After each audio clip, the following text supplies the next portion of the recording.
5 বছর পর আজ নিজের দেশে ফিরছে সারা। 5 বছর আগে আঙ্কেল বোঝা মাথায় নিয়ে নিজের দেশে চলে যায় সারা। এই 5 বছর কারোর সাথে যোগাযোগ রাখেনি সারা। সারার কোলে 4 বছরের দুটো ফুটফুটে মিষ্টি বাবু।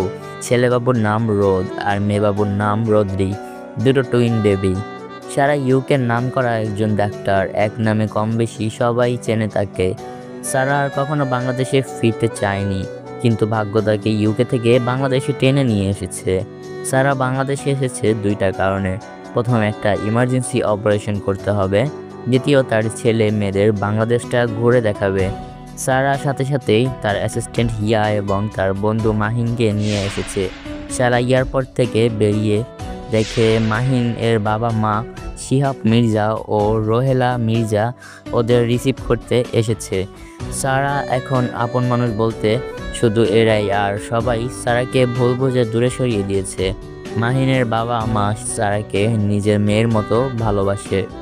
রোদ আর রদ্রি মাহিনের বাবা মাকে দেখে সারার কোল থেকে নেমে গুটি গুটি পায়ে দৌড়ে গিয়ে ওদের পা জড়িয়ে ধরে সারা ওদের পিছন থেকে সাবধান করছে। সারা, বাবারা আসতে পড়ে যাবে তো। মাহিনের বাবা মা ওদের কোলে নিয়ে সারা মুখে চুমু দিয়ে বলে, শিহাব মির্জা, কেমন আছে দাদু ভাইয়ারা? রোদ, আমরা বলো আছি দাদু ভাই, তুমি কেমন আছো? শিহাব মির্জা, ভালো ছিলাম না, কিন্তু এখন ভালো আছি তোমাদের দেখে। সারা, মা তুই কেমন আছিস? সারা, বাবা আমি ভালো আছি, তোমরা ভালো আছো? ঠিক মতো মেডিসিন নিচ্ছ তো? সারা, মাহিনের বাবা মাকে বাবা মা বলে ডাকে। রোহেলা মির্জা, তা তো দেখেই বুঝে গেছি কেমন ভালো আছিস, চেহারার কি হাল করেছিস একবার দেখেছিস, আর তোকে কোথাও যেতে দেব না। সারা, না তুমিও না, কোথায় কতদিন পর এলাম, একটু আদর করবে, তা না শুরু হয়ে গেল তোমার বকা, অভিমান করে বলে। সারা কথা শুনে মুচকে এসে জড়িয়ে ধরে বলে, মা পাগলি মেয়ে আমার, ঠিক আগের মতোই আছিস। মাহিন, রদ্রি মামুনি, ড্যাডার কোলে আসো, দিদার তো বয়স হয়েছে, বাড়ি গিয়ে আবার দিদার আদর খেও। রোদ আর রদ্রি মাহিনকে ড্যাডা বলে ডাকে। রদ্রি আথা ছোট ছোট হাত বাড়িয়ে দিয়ে মাহিন কোলে নেয়। বাবা, এখানে ওদের কতক্ষণ ধার করিয়ে রাখবে, চলো বাড়ি যাই। মা, চলো। সবাই মিলে মির্জা বাড়ি চলে আসে। রোদ আর রদ্রি বাড়ি মাথায় করে রেখেছে। সারা ওদের জোর করে ফ্রেশ করাতে নিয়ে যায় না, হলে এই বিচ্ছু দুটো থামবে না। তাই সারা খুব ভালো করেই জানে। রাতে খাওয়া খায় রোদ আর রদ্রি ওর দাদুভাই আর দিদার সাথে কথায় জড়ি খুলে বলে। ওদের আদো আদো কথা শুনে দাদু দিদা হাসতে হাসতে কুটি কুটি হয়ে যায়। আজ অনেক জার্নি করায় সারা ওদের তাড়াতাড়ি ঘুম পাড়াতে নিয়ে যায়। সারা ওদের ঘুমোতে বলে, ওয়াশরুমে চলে যায়। ওয়াশরুম থেকে এসে দেখে রদ্রি গালে হাত দিয়ে মুখ গোমড়া করে বসে আছে। সারা বেডে বসে জিজ্ঞাসা করে, সারা কি হয়েছে তোমার? আমার মায়ের এমন মুখ করে রেখেছে কেন? রদ্রি, নদী রাগ করেছে। সারা, কেন? রদ্রি সোনা রাগ করেছে। রোদ, মাম্মা তুমি জানো না বোন তোমার বুক ছাড়া ঘুমাতে পারে না। হেসে দিয়ে, সারা আমি জানি সোনা, আমি তো ফ্রেশ হতে গিয়েছিলাম রদ্রিকে কোলে নিয়ে।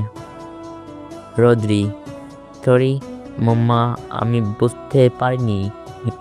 সারা, ইটস ওকে মা, চলো আমি তোমাদের ঘুম পাড়িয়ে দেই। সারা শুয়ে পড়ল। রোদ সারাকে কোলবালিশের মতো করে জড়িয়ে ধরে আর রদ্রি সবার বুকের উপর মাথা রেখে ঘুমিয়ে পড়ে। সারা এক হাত দিয়ে রোদকে আর এক হাত দিয়ে রদ্রিকে জড়িয়ে ধরে আছে।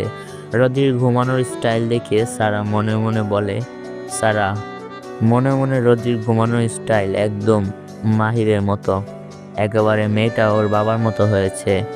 মাহির যদি আমাকে অবিশ্বাস না করতো তাহলে আমাদেরও সংসারটা সুখের হতো। জানো মাহির, একটা মেয়ের কাছে সব থেকে মূল্যবান হলো তার ইজ্জত, চরিত্র।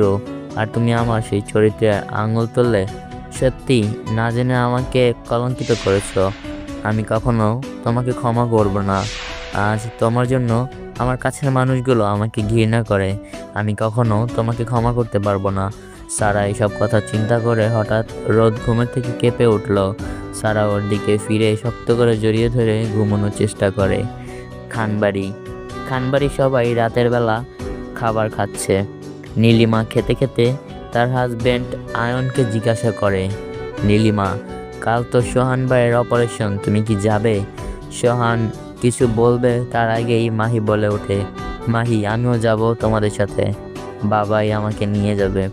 সোহান, মামনি, আমি তো যেতে পারবো না, কাল আমার একটা মিটিং পড়ে গেছে। এর মধ্যেই মাহির বলে ওঠে, মাহির, তুই চিন্তা করিস না মাহি, আমি তোকে নিয়ে যাব হাসপাতালে। মাহিরের কথা শুনে রেগে ওর মাকে বলে, মাহি, মামনি, তুমি তোমার ছেলেকে বলে দিও যেদিন আমার ভাবিকে আবার এই বাড়িতে ফিরিয়ে নিয়ে আসতে পারবে সেদিন যেন আমার সাথে কথা বলতে আসে। রেগে খাবার টেবিল থেকে উঠে যায়। মামুনি, মাহির, তুই জানিস তোর বোন তোর সাথে 5 বছর ধরে কথা বলে না, তারপরও তুই কেন ওর সাথে কথা বলে ওকে রাগিয়ে দিস? আজ তোর জন্য আমার সংসারটা আগের মতো হাসি খুশি নেই। আমার ফুলের মতো বৌমার গায়ে তুই কাদা লাগিয়েছিস। তখন আমি মাহি তোকে এত করে বুঝালাম আমাদের সারা এই কাজ করতে পারে না, ও মতো মেয়ে এই যুগে হয় না।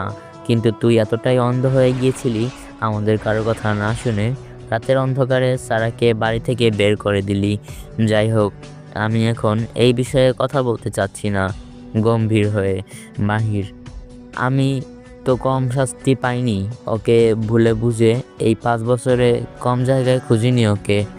বাবাই, মাহির, আমরা এখন এই বিষয়ে কথা বলতে চাচ্ছি না। মাহির, সরি বাবাই, উঠে চলে যাই। মামুনি, আল্লাহ জানে আজ আমার মেয়েটা এখন কোথায় আছে। বাবাই, সারা যেখানে থাকুক না কেন, ও এখান থেকে বলে আছে ভালো আছে। মামুনি, তাই যেন হয়। দীর্ঘশ্বাস ফেলে মাহির নিজের রুমে গিয়ে সবার একটা ছবি বুকে জড়িয়ে ধরে কান্না করে বলে, মাহির, কেন সেদিন আমাকে তোমার কথা শোনালাম না? কেন ওদের কথা শুনে তোমার গায়ে হাত তুললাম? আজ তার শাস্তি আমি 5 বছর ধরে পাচ্ছি তোমাকে হারিয়ে। ফিরে এসো না আমার কাছে, আর কখনো তোমাকে ভুল বুঝবো না। মাহির কান্না করতে করতে ফ্লোরে একসময় ঘুমিয়ে পড়ে। পরের দিন সকালে সারা ঘুম থেকে উঠে দেখে ওর কলিজা দুটো ওকে কোলবালিশের মতো জড়িয়ে ধরে ঘুমিয়ে আছে। সারা ওদের থেকে নিজেকে ছাড়িয়ে ওদের মুখে মুখে অনেকগুলো চুমু দিয়ে ফ্রেশ হয়ে নামাজ পড়ে নেয়। নামাজ পড়ে ল্যাপটপ নিয়ে কাজে বসে যায় সারা কাজ করতে থাকে। এর মধ্যে রোদ আর রোদ্রি এসে দুজন দুই পাশ দিয়ে সবার গলা জড়িয়ে ধরে ঘুমোতে থাকে। তা দেখে সারা মুচকি হেসে ওদের দুজনকে কোলে নিয়ে বলে, Sara, good morning babies. Rodri, good morning mamma. Sara, চলো ফ্রেশ হয়ে নিবে। সারা ওদের কোলে নিয়ে ওয়াশরুমে চলে যায় ওদের ফ্রেশ করাতে। সারা ওদের রেডি করে নিচে যেতে বলে। সারা নিজে রেডি হয়ে নেয়। রোদ আর রোদ্রিকে মাহিন টেবিলে বসায়।